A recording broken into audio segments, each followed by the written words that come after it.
तो अवसर को नमस्ते प्राम में आपको अपना ठाकुर प्रखर सिंह और रात के 10 बज चुके और कहानी का जो सिलसिला है बदस्तूर जारी है। आज की कहानी शुरू करूँ उससे पहले आप लोगों के लिए एक अपडेट, और अपडेट भारत के लिए काफ़ी ज़रूरी है।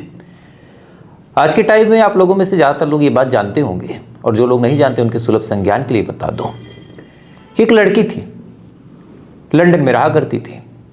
हालांकि जो उसकी मातृभूमि है वो भारत का जो अरुणाचल प्रदेश है वो है। अब लंदन में रहने के दौरान किसी काम से उसको चाइना जाना हुआ। अब चाइना जाने के लिए वो बाकायदा वहाँ पे वीज़ा अप्लाई करती, वीज़ा उसको मिल जाता है। उसके बाद वो चली जाती है। अब चाइना में जैसी लैंड करती, लैंड करने के बाद इमिग्रेशन ऑफिस में जब पहुँचती है, अब वहाँ पे जब उससे पूछताछ या फिर पासपोर्ट उसका जब चेक होता है तो फिर वहाँ के लोगों का जो रवैया था बड़ा अजीब था। वहाँ के लोगों का कहना था, वहाँ के जो एयरपोर्ट अथॉरिटी है उसका कहना है कि आपका पासपोर्ट फर्जी है। अब लड़की बड़ी एक तरह से सख्ते में आ जाए कि भाई मेरा पासपोर्ट फर्जी कैसे। उसके बाद चाइना की अथॉरिटी ने कहा कि जिस राज्य का आपने जिक्र किया है वो राज्य भारत में नहीं है, वो राज्य चाइना में है और उस पर भारत ने कब्जा कर रखा है। इस वजह से हम कभी भी उस राज्य को इंडिया के नक्शे के तौर पे मान्यता नहीं दे सकते। अब ये बात जब चाइना की अथॉरिटी ने बोली तो लड़की बड़ी परेशान हुई। उसने जवाब देने की कोशिश की, लेकिन अब उनका देश है, क्या करे बेचारी। 24 घंटे तक लगातार उससे पूछताछ की गई। उसके बाद उसको वापस भेज दिया गया। अब लड़की जब वापस आने के बाद फिर उसने पीएम मोदी के नाम एक खत लिखा। खत में पूरी घटना का जिक्र किया। जिक्र करने के बाद बताया कि साहब ऐसी सी दिक्कत हुई मुझे, और अरुणाचल प्रदेश को वो कह रहे हैं कि चाइना का है। अब ये बात जब सरकार तक पहुंची तो फिर सरकार सख्ते में आ गई। उन्होंने फिर इधर से सवाल पूछा वहाँ के जो डिप्लोमेट हैं उनसे कि ऐसा क्या है। तो वहाँ के जो फॉरेन मिनिस्ट्री के प्रवक्ता हैं, एक महिला हैं, उन्होंने साफ तौर पे कहा कि अरुणाचल प्रदेश कोई अरुणाचल प्रदेश नहीं है, वो साउथ तिब्बत है और वो चाइना का ही अभिन्न अंग है। और इस अभिन्न अंग पे हमेशा से ही चाइना का दावा रहेगा और आज नहीं तो कल वो हिस्सा हम ले लेंगे। यानी साफ तौर पे देखा जाए तो एक नए जंग की तरफ भारत को धकेला जा रहा, एक नए जंग की तरफ भारत को ले जाया जा रहा। क्योंकि आपके पास दो ही ऑप्शन है, आज नहीं कल चाइना अगर उस पर क्लेम कर रहा है तो हमला करेगा ज़रूर। सेम जैसे चाइना के साथ जब हमारी जंग हुई थी तो उसमें हुआ था, पहले क्लेम किया फिर हमला कर दिया। इस बार भी अरुणाचल प्रदेश को चाइना क्लेम कर रहा है, तो बहुत ज़्यादा चांसेस हैं कि फिर आने वाले टाइम में 2, 4, 6, 10 साल में, 15 साल में हमला करेगा। अब बड़ा सवाल ये है कि हमला करेगा तो क्या हम तैयार हैं। अब डायलॉग बाजी या फिर हमारा जज्बा, हमारा जुनून, हमारा शौर्य अपनी जगह, लेकिन आज लड़ाइयाँ हथियारों के दम पे होती हैं। हमारे पास 3rd जनरेशन का फाइटर प्लेन हो, सामने वाले के पास 6th जनरेशन का हो, तो कब आके मार के चला जाएगा हमें पता ही नहीं। हम जज्बे से केवल शहीद हो सकते हैं, जंग नहीं जीत सकते। आज टेक्नोलॉजी का ज़माना है, तो कहीं ना कहीं हमारी यूथ को भी ये सोचना चाहिए कि हम क्या कर रहे हैं। चाइना एक टिकटॉक ला के हमारे देश में परोस के चला जाता है। आज तक टिकटॉक चला गया, लेकिन रील बनने की जो प्रक्रिया है बदस्तूर जारी है। इंस्टाग्राम से लेके आप यूट्यूब पे देख लें, फेसबुक पे देख लें, और हमारा यूथ उसी में बिजी है।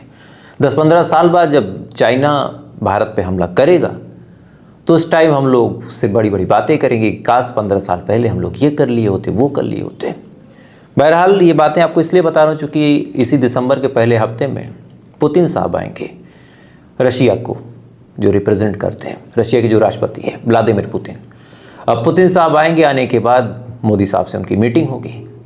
अब मीटिंग होने के बाद अगर कुछ चीज़ें सही रहीं तो ठीक, नहीं सही रही तो हमको एक भरोसेमंद साथी की ज़रूरत है। चूँकि अभी भी हम डिफेंस में उतने स्ट्रांग है नहीं, हम हथियार खरीदते ही हैं। कहने सुनने में तेजस हमारा खुद का फाइटर जेट है, लेकिन तेजस के अंदर भी जो इंजन लगा है वो अमेरिका का है। तो अभी भी हम आत्मनिर्भर भारत की तरफ बढ़ नहीं पाए हैं, और वो ज़रूरी है। खैर, तो मुझे लगा ये तमाम चीज़ें आज आपसे शेयर करनी चाहिए। आपकी क्या राय कमेंट करके बताइएगा। अब आज की कहानी की तरफ चलते हैं। आज की कहानी इतनी अजीब है, इतनी हैरान करने वाली है, इसमें आपको बेईमानी भी दिखेगी, और जब इस कहानी को मैं रिसर्च कर रहा था तो मुझे बड़ी ईमानदारी भी दिखी। आपको साजिश भी दिखेगी, लेकिन आपको एक मानवीय दिल वाली बात भी दिखेगी। यानी वो तमाम चीज़ें दिखेंगी जैसा पॉजिटिव, निगेटिव, फनी वे में लें। आज की कहानी बड़ी मज़ेदार कहानी है। कहानी उत्तर प्रदेश की है। उत्तर प्रदेश में एक जिला लगता है हापुड़, और इसी हापुड़ ज़िले में एक घाट है, शमशान घाट, ब्रज घाट। यहाँ पे लोग अपने परिजनों का, अपने संबंधियों का, अपने करीबियों का अंतिम संस्कार करने के लिए आते हैं। ठीक ठाक वहाँ पे भीड़ भाड़ भी होती है, बड़ा घाट है। यहाँ पे लोग अंतिम संस्कार करते हैं, उसके बाद शमशान घाट से पर्ची लेते हैं। पर्ची लेके फिर जाते हैं तो डेथ सर्टिफिकेट इशू होता है। तमाम चीज़ें यहाँ की बड़ी मशहूर भी हैं। इसी दौरान चंद दिन पहले की बात है, बामुश्किल 1 दिन पहले की, इसी ब्रज घाट पे कफन में लिपटी एक लाश आती है। लाश के साथ 2 लोग लाश को लेके आते हैं। दोनों की आंखों में आंसू, रो रहे हैं। वहाँ पे जो शमशान घाट को संचालित करने वाले लोग हैं उनके पास जाते हैं, उनसे प्रक्रिया पूछते हैं कि भैया कैसे क्या होगा, क्योंकि हर शमशान घाट पे वहाँ के जो पंडित होते हैं वही तमाम चीज़ें करवाते हैं। पूजा पाठ, मुखाग्नि दिलवाने के लिए भी 2-4 मंत्रों की ज़रूरत होती है, पिंडा पारा जाता है, तमाम और रीति रिवाज होते हैं। ये तमाम चीज़ शमशान घाट की अथॉरिटी से पूछा जाता है। वहाँ के लोग गाइड करते हैं, फिर बताते हैं कितने मन लकड़ी लगेगी, मुर्दे की उम्र क्या है, तो ये लोग बताते हैं कि ज़्यादा नहीं भैया 35 साल होगी। शमशान घाट वाले भी थोड़े से गमीन होते हैं कि 35 साल की उम्र में मौत हो गई। पूछा कि कैसे हुई, बताया बीमारी से। उसके बाद बताया कि भाई मुर्दे को देख के लग रहा है कि वज़न ज़्यादा है नहीं, तो आप एक काम करें, लगभग इतने मन लकड़ी ले लें, इतना घी ले लें, इतना तमाम और सामान ले लें, पंडित जी आएंगे, उसके बाद मुखाग्नि आप लोग दे दीजिएगा। साथ ही ये भी पूछा कि आपके क्या लगते थे। लोगों ने बताया कि दोस्त हैं और इनका परिवार बहुत दूर रहता, आने में असमर्थ है, कमाने वाले यही थे, यही अंतिम संस्कार कर दें, घर ले जाएंगे, तिरावी करना होगा, शुद्ध करना होगा, इन तमाम चीज़ों में बड़े पैसे लग जाएंगे। शमशान वालों को भी लगा कि भाई बढ़िया लोग हैं, चलो ठीक है। इसके बाद चिता तैयार की गई। चिता तैयार करने के बाद पंडित जी आते हैं, मंत्रोच्चारण करते हैं। जो पिंडदान होता है वो किया गया। पिंडदान करने के बाद तमाम रीति रिवाज की, ये करो वो करो, वो सब हुआ। इसी दौरान फिर एक रीति रिवाज है कि नदी का अगर पानी हो तो उससे एक बार मुर्दे को नहला दिया जाए, साथ ही मुंह में भी 1-2 बूंद गंगा जल समझ के पानी डाल दिया जाए। अब ये रीति रिवाज की बात हुई। इन लोगों ने कहा कि इसकी कोई ज़रूरत नहीं, हम ऊपर से कर दे रहे हैं। लेकिन पंडित ने कहा कि भाई मैं अपने धर्म काम में कैसे व्यवधान डालूं, जो तरीका है आप उसी से कीजिए। इन्होंने कहा कि भाई हो गया, मुंह में टच करा दिया, हो गया। उन्होंने कहा नहीं, ऐसे नहीं होता। आप मुर्दे का मुंह खोलेंगे, मुंह खोलने के बाद मुंह में ओठों के बीच में गंगा जल रखेंगे, तुलसी का पत्र रखेंगे, साथ ही ये तरीका इतना करेंगे, उसके बाद ही अंतिम संस्कार होगा।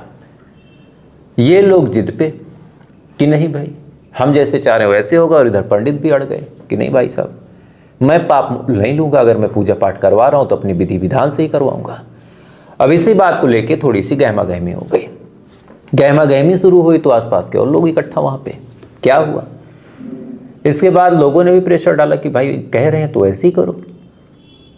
इसके बाद इन्होंने थोड़ा सा मुंह खोल के गंगा जल डाला, लेकिन जैसे ही थोड़ा सा मुंह खोला, इसी दौरान आसपास के लोगों को कुछ बड़ा अजीब लगा। उन्होंने फिर कहा कि भाई पूरा मुंह खोलो। ये लोग मना करने लगे। अब इन लोगों का लगातार मना करना भी मन में शंका डाल रहा था। इसके बाद आसपास के कुछ लोगों ने जिद करके जबरदस्ती उस मुर्दे का मुंह खोल दिया। अब मुर्दे का जैसे ही मुंह खुला, इधर मुंह खोलना हुआ किधर ये दोनों लोग वहां से भागने लगे। जैसे ही मुंह खुला, अंदर जो कुछ था उसे देखने के बाद तमाम लोग चौंक गए। अंदर कोई मुर्दा ही नहीं था, अंदर केवल एक पुतला था, और वो पुतला जो अक्सर कपड़ों की दुकानों में लगा होता है। अब ये चीज आसपास के लोग देखते उनको लगा ये कैसा गंदा बेहुदा मजाक है कि भाई कोई पुतले का अंतिम संस्कार करने लाया। फौरन भाग के इन लोगों को पकड़ा गया।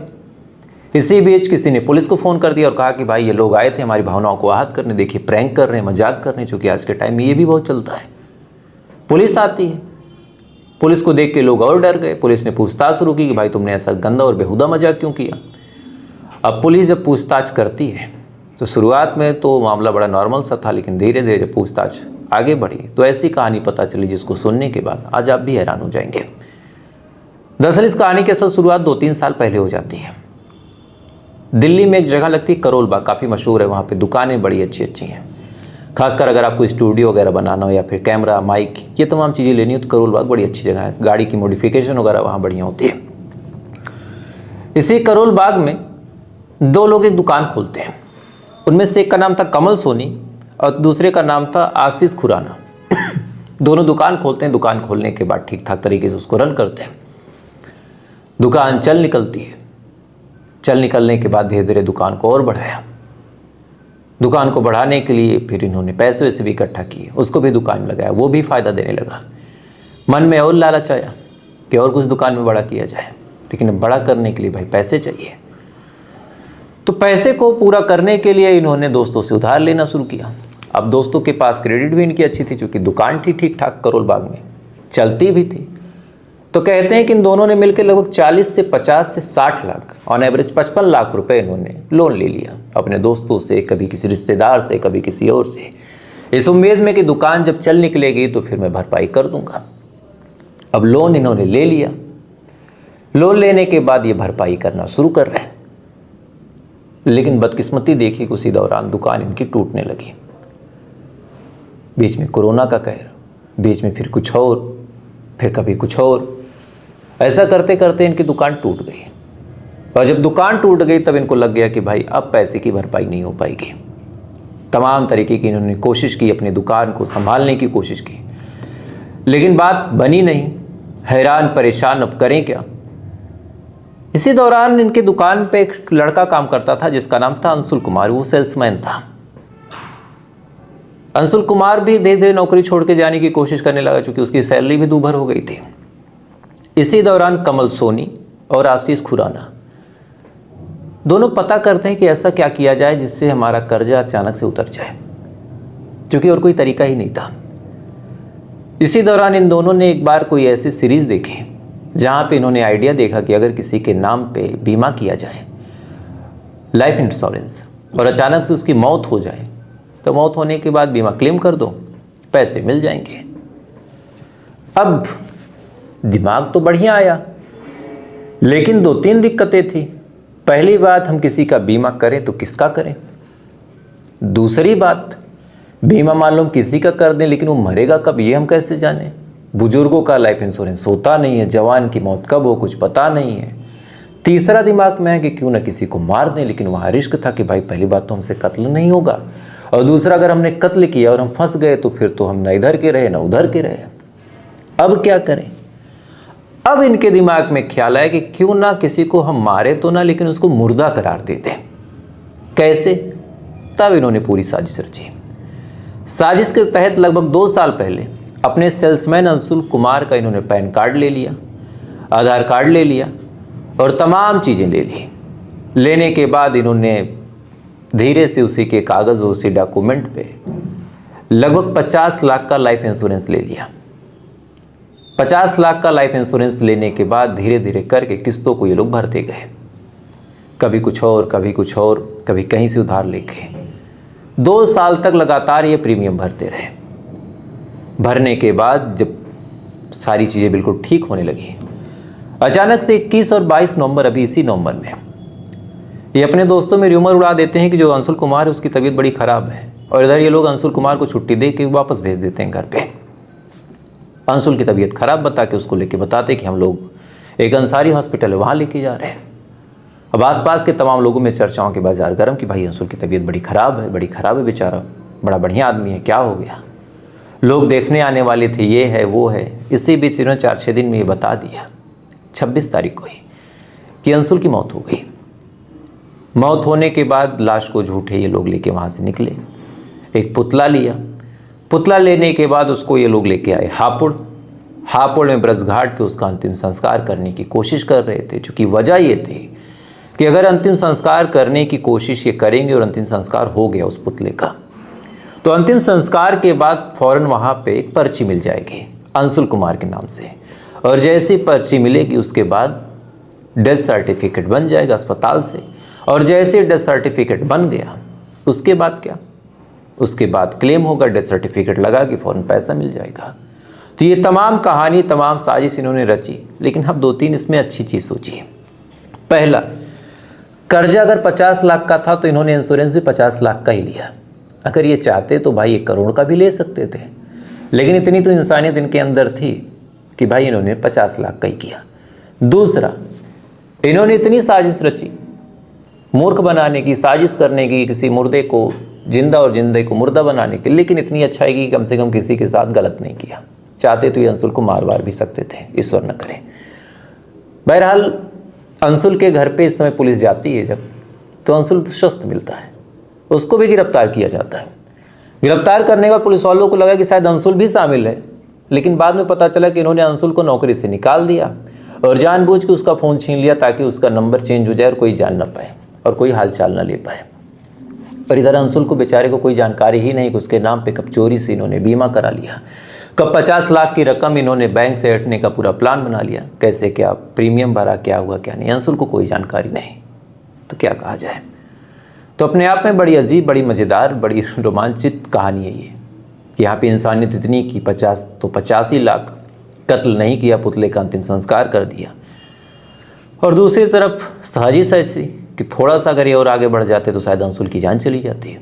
तो दोनों ही चीज़ें हैं, जैसा आप लें इसको, पॉजिटिव या नेगेटिव। और बहरहाल धोखाधड़ी तो वैसे भी गलत है। खैर क्या कहा जाए।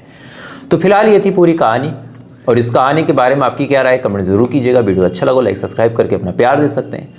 बाकी थोड़ी देर बाद आपसे फिर मुलाकात होगी ऐसी किसी कहानी के साथ। तब तक अच्छे रहिए, खुश रहिए, अपना ख्याल रखिए, अपने देश का ख्याल रखिए। जय हिंद, वंदे मातरम।